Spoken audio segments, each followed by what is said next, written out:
Hey everyone, I'm Claire Liu, and I'm the CEO of Know Your Team, a software tool that helps managers avoid becoming a bad leader. And I've got someone incredible on the Heartbeat today who has spent most of his working life avoiding becoming a bad leader, or written a book most recently about it too. So I'm so pleased to have on the show Will Larson, who is the head of foundation engineering at Stripe, a payments platform that we're happy customers of, that so many people all over the world are happy customers of. And Will most recently, though, wrote this incredible book, which you see all my little, index cards here. It's really that good. It's called An Elegant Puzzle, Systems of Engineering Management, and actually Stripe published it. It's a beautiful book. And I could not wait to talk to Will after reading it. And I think I also saw you speak. We both spoke at the same conference here in San Francisco, I want to say, earlier this year as well. And I was impressed from your talk. So excited to ask you this one question, Will, in particular. Like I said, many questions I have to ask you, but this one in particular. So, all right, you ready? Yeah, no, let's do it. Super excited to answer the question to the best of my ability. You bet. So the question that I'd love to ask you, and that I've been asking all leaders that I've admired, is what's one thing you wish you would have learned earlier as a leader? And it can be several. It's a very broad question. No, I love this question. So there's obviously a lot of things that I wish I had learned earlier in my kind of leadership experience. I think probably could kind of go endlessly long on this. So the first thing I really think about a lot is that I think early on in my career, I thought every decision was final and like that things were permanent. Huh. So you'd be having a technology discussion about whether you use like one queuing system or another. Or you'd be talking about how to design get the product that you're trying to take to market, or you're talking about how to do a small org change, and it creates this kind of zero sumness. I don't know. Have you read Finite and Infinite Games? You know what's so funny? I have it literally. I see it on the bookshelf over there, and I've heard a lot about it, and I've talked a lot about the concepts with people, but I have not actually read the book. Well, the title gives you 80%, right? And then you can accurately guess the remaining 20%, Sure. With high accuracy, right? But I think that idea is so powerful. Where I used to think that every decision and every choice was zero sum, and I was trying to be right. Yeah. And then I think this idea where actually you're just trying to stay in the game together. And not lose, but have everyone keep playing together. Yes. That's so powerful, and it took me so long to understand that. Was where when I wasn't working well with peers, when I wasn't making good decisions, because I thought it was this one-off decision, but there are really no one-offs. Yeah. In your career.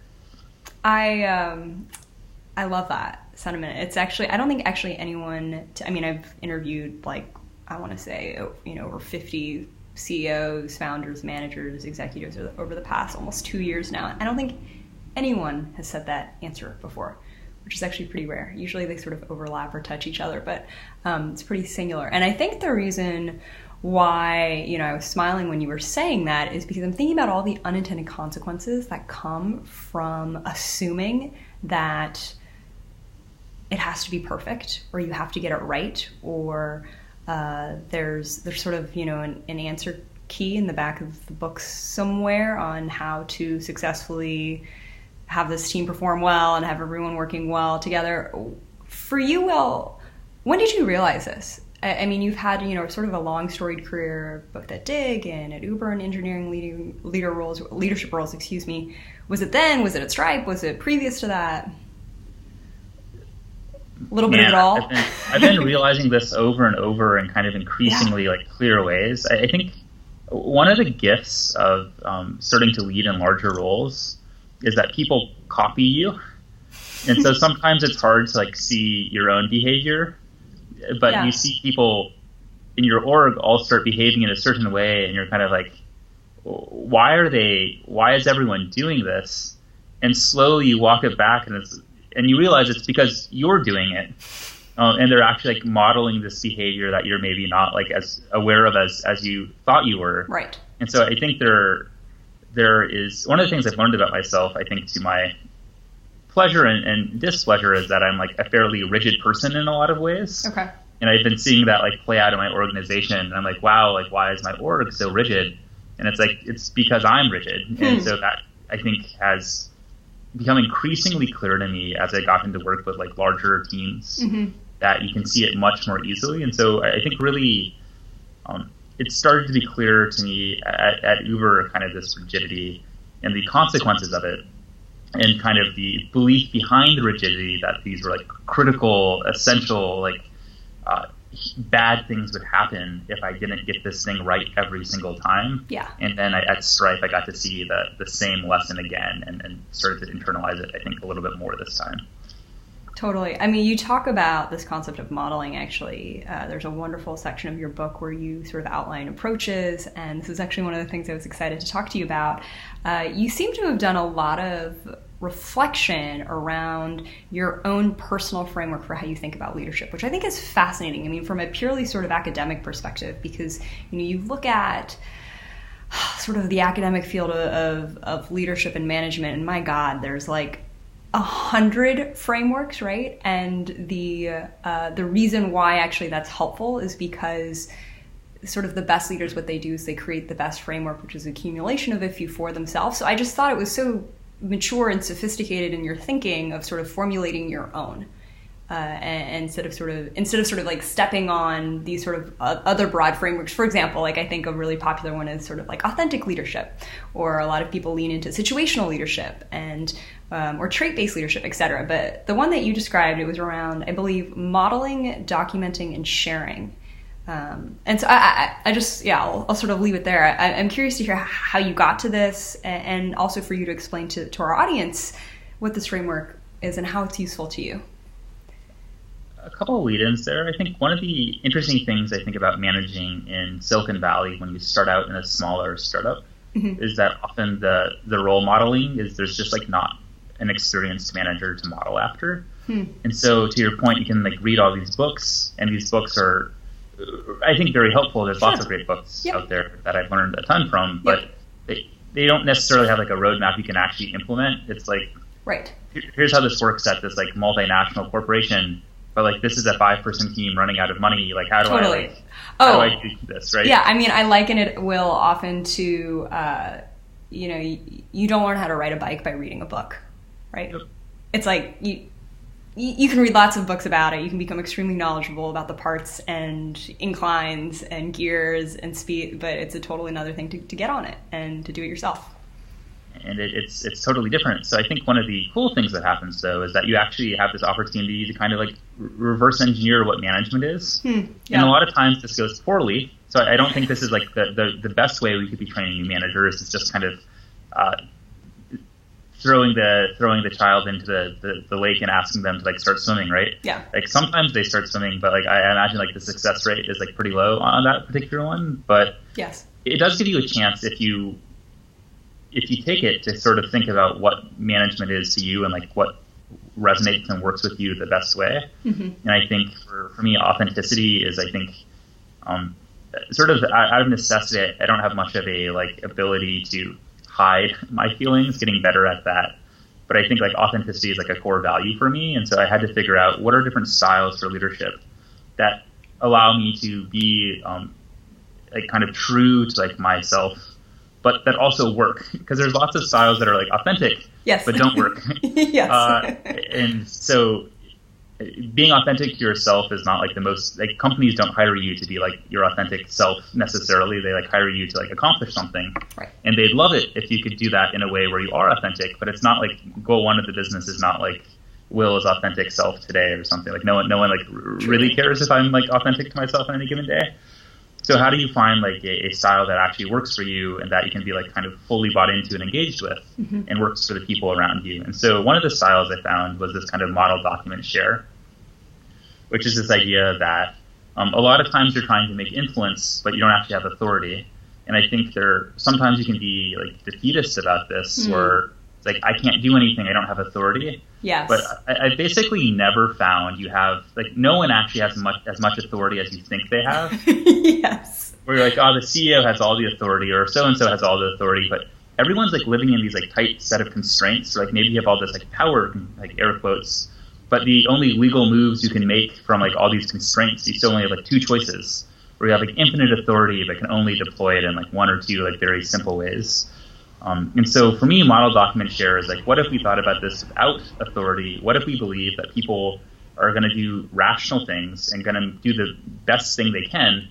And if you show something that works, for example, how you do planning, or for example, how you do project selection to make sure that not just the loudest folks get access to the best projects, but there's actually kind of a justice in how projects get assigned across the full set of people who are interested. Then you model it, and you actually have to like show up, right? Modeling is showing up, which is like hard when you're really busy to like remember to show up, right? Yep. Then you document it clearly so other people can find that, and then you like give them access to that document and kind of tell them about your experience. And I found I've been able to do much more through this process because it when you work from authority or from central org, you have to like do everything so carefully. You have to like build alignment. You have to roll it out carefully. But if you have these like experiments, hey, we did this experiment. If you want to copy it, feel free. It takes all the overhead of alignment out of it because it's not risky, it's not forced, it's not mandatory. And then you can see adoption. And we've had a lot of success where then it did get adopted. And then we can just say, everyone's already doing this. Is this just what we do? And everyone's like, yeah, this is just what we do. But never having to do like the rigid kind of build consensus component that can take up a lot of time. Absolutely. Well, I think it's brilliant, and I can see it being so effective. And I mean, so many of the clients that we've worked with have sort of deployed this without even calling it, right, model document share, just in the sense that, you know, it's so true for teams and just in human nature that people can't believe that something is true and works unless they actually see that it's true and it works. And you can talk all day, and you can sort of sit, like you said, from your positional authority or whatever sort of title you've got under your name on your business card, and you know, postulate, oh, this, you know, I think we should do this, or I know this is the sort of the best way to go. And to prove it out, though, is a whole nother thing. So here's where obviously it gets tricky, right? It's always in the execution of models like this, right? Because it assumes a few things. One, that the person is able to model things correctly. Have you, as a manager of managers, encountered moments where you're like, okay, like you said, like I saw my team become more rigid because I was being too rigid, right? How does one self-correct for that, especially for yourself as, you know, a leader of such a large organization that's changing rapidly? I think there are things where you are intellectually aware of something that you're not good at or should be doing, but kind of like emotionally or for whatever reason you just like can't do it. Yes. I think for me, something in this category is like team building offsites where I know I need to do it. I've gotten feedback I'm not doing it enough. The feedback's correct, and I like appreciate that it's correct, but I still just can't seem to translate it into actual like action. And there's some sort of like consistent thing there where like I think some people end up with like blocks on certain activities, but they just like can't seem to do it. And this one's funny in the sense that this is like seemingly like super doable thing that like the vast majority of managers successfully do, and that I just like consistently bungle in this kind of bizarre way, right? So I think there's definitely things where you know what to do and don't do it. And actually, this is a side note, like why it's so hard to interview really senior managers, because they know what to tell you. They just like don't necessarily do it. Yes, that is so astute. So I think if you're self-aware, like often you can like pair with someone who like compliments you. Right. And I think you still have to be careful about not just offloading the work you don't like to someone else, but there are people who like work you don't like and vice versa. Right. Where it can actually like be compliments, and I think sometimes you can get kind of fortunate with that. But ultimately, to lead is to model good behavior. Yes. And if you aren't willing or able to, then you are not leading well in that dimension. And then you have like a portfolio of things that you have to be good at. And I think every leader I've worked with has some gap. One of my gaps is definitely like team building offsites. There are others. But it's not just about being good at everything, although you do have to try to get reasonable at everything. You can't be terribly deficient at anything, I think, and be a good leader at scale. Totally. Well, I think the thing that you also sort of illustrate in your in your own answer is you exhibit an awareness of the gap, right? So I think the problem becomes when the modeling is incorrect, but the person doesn't know that they're actually incorrectly modeling behavior that is negative for the organization. And sort of what you sort of beautifully showed is like, yes, you sort of have to be reasonable at everything. There are things that you're not going to be always great at, but the key is to be able to see that clearly, understand what you're modeling well, what you're not, pairing with people who do sort of lift up the places where you're not as strong in. I think, and then this is the point that I really particularly resonated with that you said, is that essentially what leadership is, though, is effective modeling at the end of the day.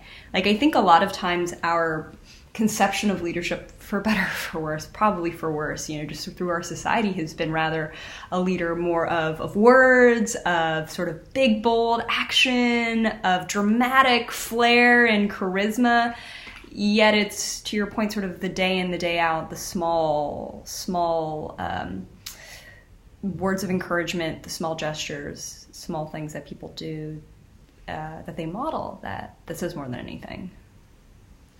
I think there are different models of leadership. I think the one you described is one that I personally aspire to, which is, I was talking to someone earlier in the day, and I think there's like this idea that leadership is like, as you described it there, like having the most dramatic vision, being the most aggressive or the most competitive.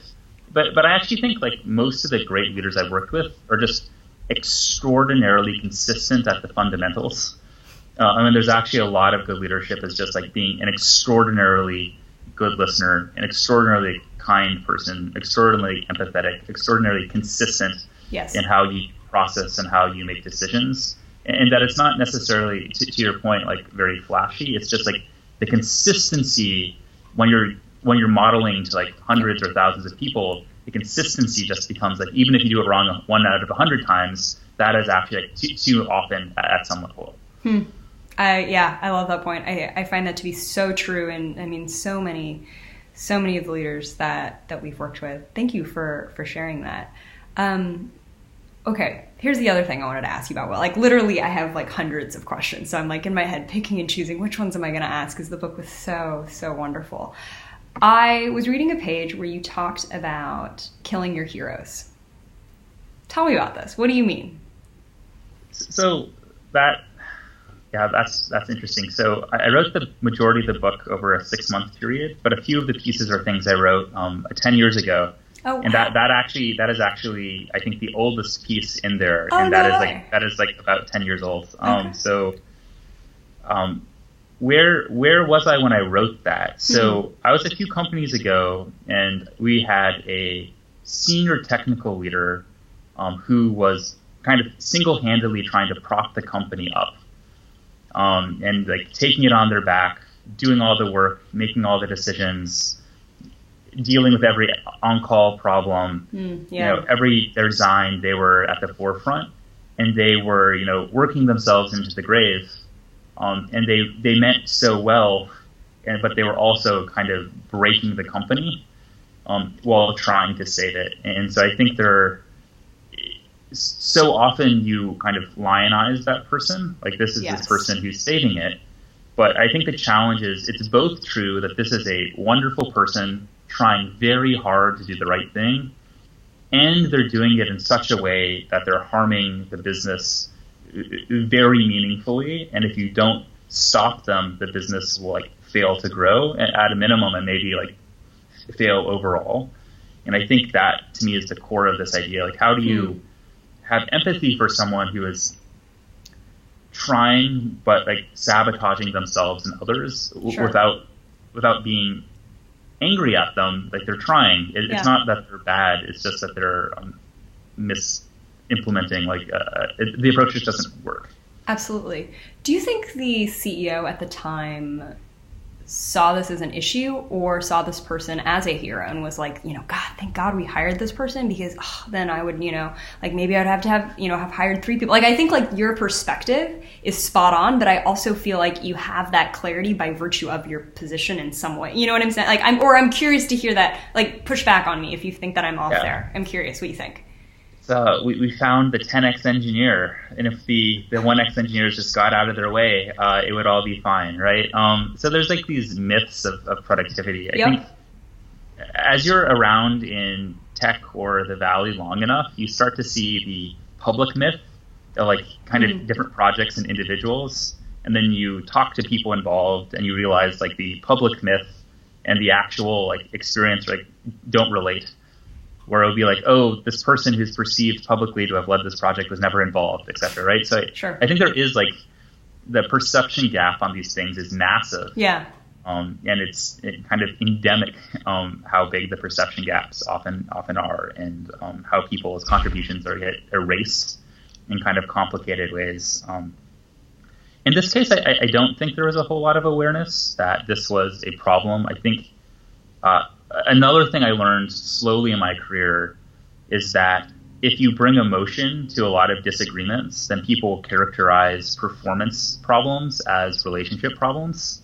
And so this is a place where I brought too much emotion into it, and it became I had a bad relationship with the person versus there was like an actual issue, because it's much easier to be like, Claire has a relationship problem with so-and-so than to like actually deal with the fact that there's something you as a leader need to like address. Right, absolutely. Well, this leads sort of, or segues really nicely to another concept that you talk about that also really hit home for me, which is doing the hard things first, but also stop doing it harder. So like kind of seemingly contradictory ideas that might, one might say are our intention, but I'd love for you just to talk a little bit about both. So just this idea of, whichever one you want to sort of dive into first, but stop doing it harder, yet,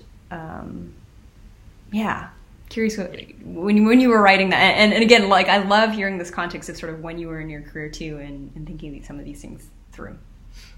So doing the hard thing first, I think that is something I learned doing these larger migrations, and I think like technical migrations, like how do we move from this kind of server-based infrastructure to this container-based infrastructure, or how from manual provisioning to kind of fully like hands-free automated provisioning or something like that. And so for the migration article and kind of doing the hardest thing first, that the biggest migration I've ever done was at Uber, and we were trying to move.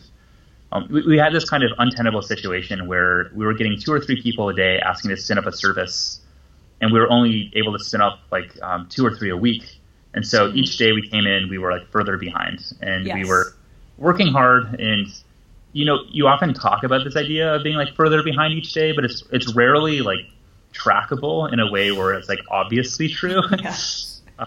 But the cool thing is we could actually show we were further behind each day, and that's a cool opportunity, because when you're kind of bankrupt in this specific way, you have permission to like re-envision what to do, because what you're doing doesn't work. So you don't have to like protect it. It doesn't work at all. Yep. And so for us, we then got to do this automation, this full provisioning pipeline that was self-service, and actually like we're able to completely remove ourselves from it, where people could do it instantly with no involvement for us. This then downstream creates lots of other problems, that too many services, etc. But we fixed the bottleneck, which is like sometimes one bottleneck at a time, you try to like fix the overall system or evolve the overall system. Systems like aren't fixable, I suppose, they just evolve. So that one was, I think, how do you make sure you don't waste work doing things that will never get delivered? And I think that one really, really resonates with where I've seen teams and companies just spend huge amounts of time to kind of no impact. And I think, but this isn't just technical, right? If you're designing like a new process, for example, like if you're trying to roll out a new career level, or if you're introducing the idea of like what even is a career level, that also means that there are people who are not at the career level, and how do you handle those folks who have not been at the career level for a long time? Are you going to manage those folks out now? And so I think using the same thing. What are the hardest edge cases? Yes. And using that for process design works just as well. Yes. Yeah. No, I found that to be excellent. Yeah, and then I thought it was like an interesting sort of, and they're not direct, right? They're not even like sort of placed anywhere close in the book, right? But this idea of also those stop doing it harder, right?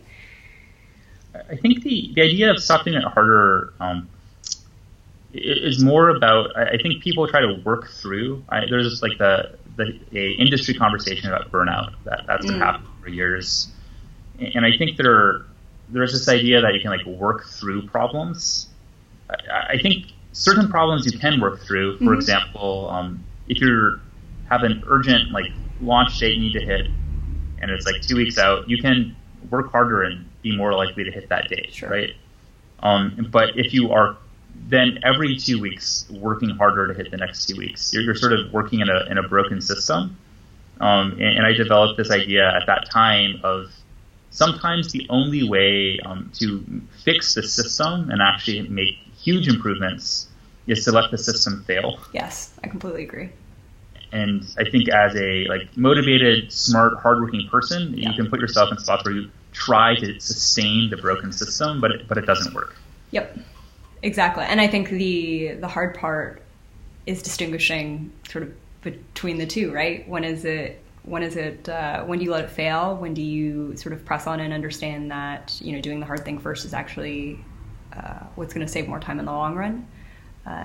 And this idea actually of, I think what both concepts actually encapsulate is something else you talk about in the book, which is this idea of focusing on long-term success rather than sort of the feel-goods in the short-term and the short-term quality. So, and they are consistent ideas. I just found them interesting because I think on the surface someone might read it and be like, oh, this is like, do they play well? Do they not? So it's really, really interesting. Another thing you talked about, Will, that I actually, unfortunately, just don't come across in a lot of leadership literature is you got really tactical about time management. There's even like a lovely little sheet for folks who pick up the book where you sort of like give a sample block out schedule of a potential engineering manager schedule for like one-on-ones and, you know, planning that team offsite that you're not really excited to plan. And but what advice do you have for, because I get this question a lot from a lot of different leaders around how you think about managing time, why it's so important, what's worked for you, how has that evolved for you over time as well? I think so. The reason time management is so important is, like, I mentioned this earlier slightly, but like a lot of leadership is showing up. And so I think when you think about like inclusion and diversity, for example, yes, I think there's like having talking points, and there are saying the right things, and there are kind of reactively modeling like the right behaviors. So there's like a situation and you uphold kind of the sure. standards you want. And then there's this next bucket of like spending 2 hours a week doing proactive outreach, actually investing the time proactively to try to like accomplish these. It's spending time to actually attend like the employee resource groups versus like being a sponsor who can't kind of carve out the time. So right. I think time management is so important because ultimately as a leader, like your values are like where you put your time. Yep. And they're not really what you believe, because there's lots of things that people believe and support that they yes. don't put time in. But like your values are like where you show up and put your time. And so absolutely. That's hard because you like don't have that much of it. And I think you get increasingly like busy where I think you often have this kind of trade-off. Do I cut back on my one-on-ones yep. and then I'm setting the value that I do not care about my team as much as I want to? Or do I go to this ERG group? Right. Or if I don't go, I'm setting this value that I don't value this community. Yes. And so yes. like neither of these are really acceptable trade-offs, right? Like, sure. But you have to do it. And so it's hard, but this is why it matters so much. Right. What actually works? So I think I've evolved this a lot. Something I do every quarter is I just audit my calendar to understand where I've spent my time.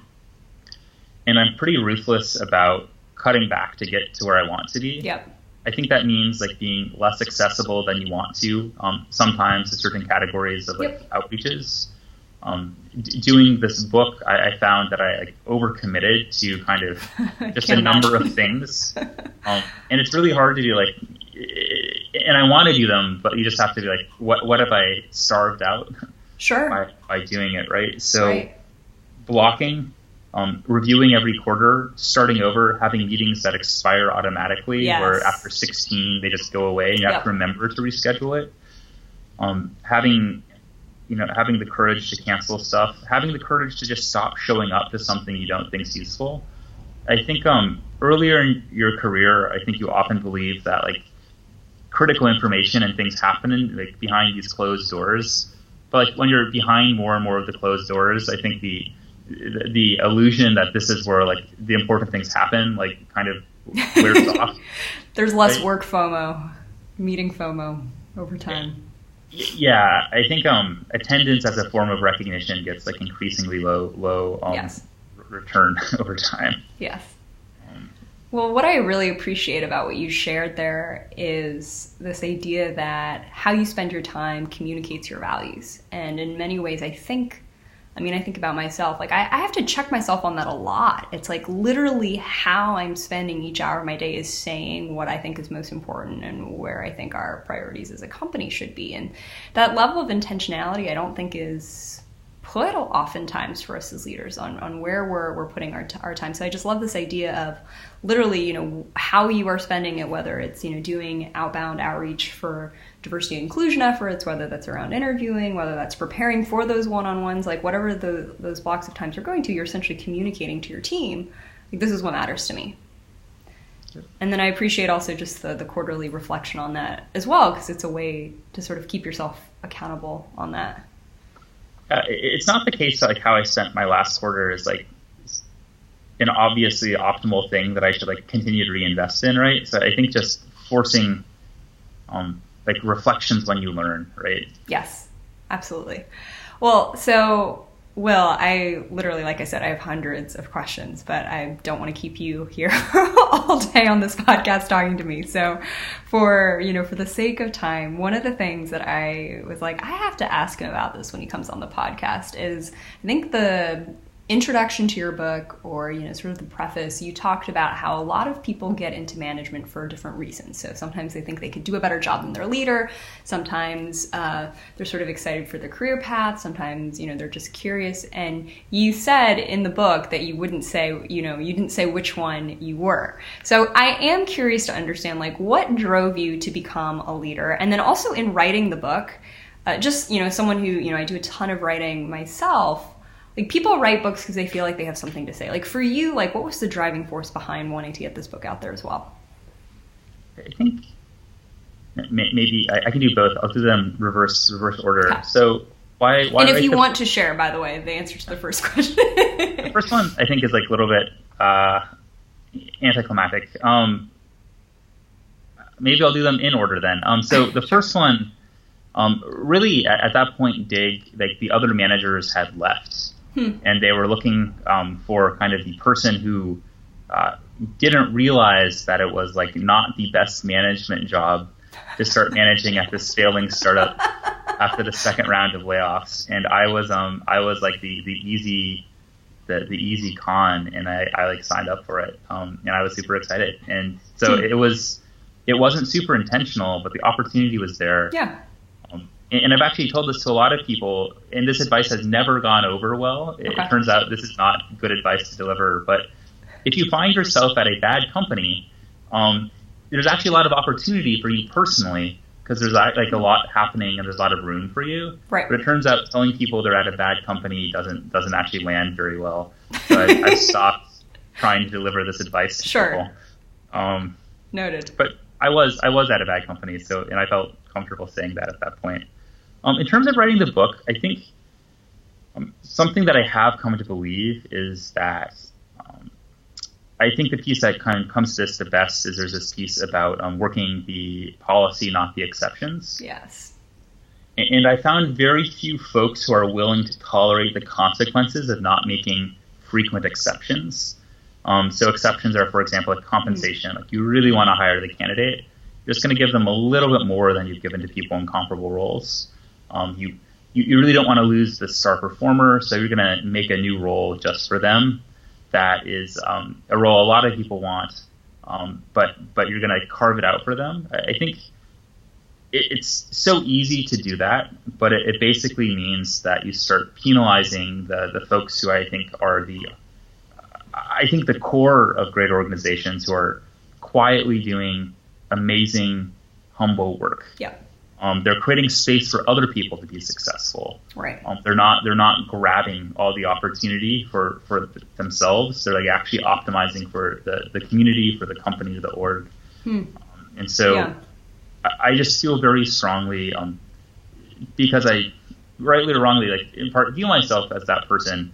How do we make sure these systems work for people who are not actively trying to game the system? How do we make these systems work for people who are doing exactly what the system wants? Yes. How do we reward the people who are kind enough to actually operate the way we've asked them? And I think this book shows my set of processes that I found actually work for making sure that you can reward those sorts of people. And I found that along the way, these have lots of powerful benefits around creating opportunity that's equally distributed, to make it easy for folks who have not historically had easy access, or who felt it was risky to kind of get access to some of these like staff level projects or senior roles, get access to them in a way where they don't feel put at risk or put out. And so I found that it's actually possible to manage this way.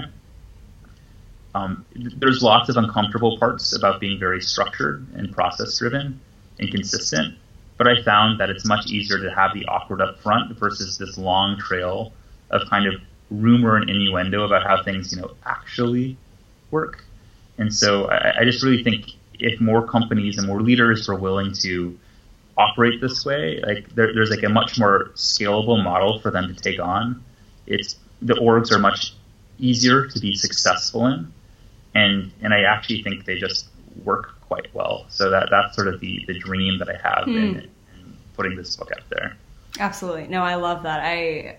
It's the driving sort of undercurrent throughout, each of the pieces that you have in it. And what it also honestly circles back to is your observation that it's that modeling and it's that consistency, right? That is sort of the role of the individual, of the leader, but it's the processes and the systems overall that sort of make that transferable, that creates that to be sustainable over time and gets you the results that you want in the long term. I mean, your example of, if we just gave this person, like a little more, why don't just this one time, right? It's like, gosh, you can't imagine how much that kills morale, what that says to the other team members who, like you said, have been quietly toiling. And when you, as leaders, when we're more deliberate about thinking about what effects that we have, like, again, like our intentions, I think at the time we're thinking, we just, very short term, like, we just need this person, we just need this role, just got to get this done. And we're so easily blinded by that, I guess. Okay, so actually, very last question here for truth. I can only imagine that there are some folks who are listening to this, Will, who, they run companies or run teams much smaller than yours, right? And they're thinking, okay, in theory, this sounds nice, right? Like, this sounds great for a company with over 1,000 people and, you running an org with a couple hundred people. But what about, my 50-person company and I'm running a 10-person team? Like, is really optimizing so much for system and process? And like, are you really telling me I can't make so many exceptions because I'm going to be viewed as inconsistent? What do you have to say to those leaders? I think, so great process done well is you add as little as necessary, and then you don't throw it away, you like layer more pieces on. And so I think this is a place where, like, looking at like what your predecessor companies have done and taking as little as you can and kind of slowly layering these processes, I think works pretty well. I think ultimately, going back to exactly where we started, there's something about figuring out like what your values are as a company, your values as a leader, and then being honest about them, where people can kind of select in to the company. And saying that, there's like a level of privilege in terms of being able to be in a spot where you're hiring selectively enough that you can be like, well, we want people who actually have the same beliefs about what makes a good company as we do. Sure. My first hiring management experiences were at Dig, where we had just gone through layoffs, people were leaving, but we still need to hire, and we were like running out of money. And so it was like very difficult. Like we were not like, this person's not as value aligned. Like they shouldn't come in or something. We were like, yes, we will definitely talk to you. Sure. We were different kind of modes there. Yep. But I honestly do think it's easier to be consistent. I actually think it's just an easier way to manage, and it's an easier way to lead. Yep. And that it has dividends. I personally, really believe everyone should try to model this way. I think that said, I really think you have to figure out who you and your company's values are. Yes. And be honest to them. I think the worst thing is like representing that you have a consistent, structured way, but then actually don't operate that way. So I think it's more important to be authentic to like your actual values than it is to manage the way I want you to manage. Sure. Yeah, and I also think, consistency can even be to a level of revisiting processes or in, sort of stepping away from process. Like, I think the thing that I think is actually widely applicable, regardless of organizational size or even company stage, is that anytime you think about something or manage in a more systemic way, you're thinking about, well, what does this look like, if it's existing beyond me? And what is this looking like to get to where we want to be? And that's what every team is looking to do, ultimately. And so your sort of method for it is to, well, how do we have that be sort of a repeatable outcome, right? And that's the beauty of having some level of process and system in it. So wonderful. This as an ending thought, this ties into like another belief of mine, which is that typically as you get further in your career, it's not that you have like things that you're good at and things that you're bad at, or strengths and weaknesses. It's more that you have like characteristics that surface in like really positive and negative ways. So we talked a little bit about kind of rigidity as a leader and like my leadership style and trying to get less rigid, but also like all of this process, all of this approach, this consistency also comes from that rigidity. Exactly. And so they're like, manifest in different ways. Yes. We had, there was another guest we had on the show who, I don't know if you know Cap Watkins. He used to be the VP of design over at BuzzFeed. And he talked about how it was like you said, it was really characteristics and two sides of a coin, of it being sort of his greatest sort of superpower and then like the biggest pain in the ass for him too, and sort of the thing that he always struggled with the most. And so I love that framing of our characteristics versus sort of strengths and weaknesses outright. Wonderful. Well, thank you so much, Will, for your time, for all your insights. I highly recommend everyone to grab a copy of this lovely book. And appreciate you so much coming on the show. Oh, thank you so much. Really enjoyed it. Awesome.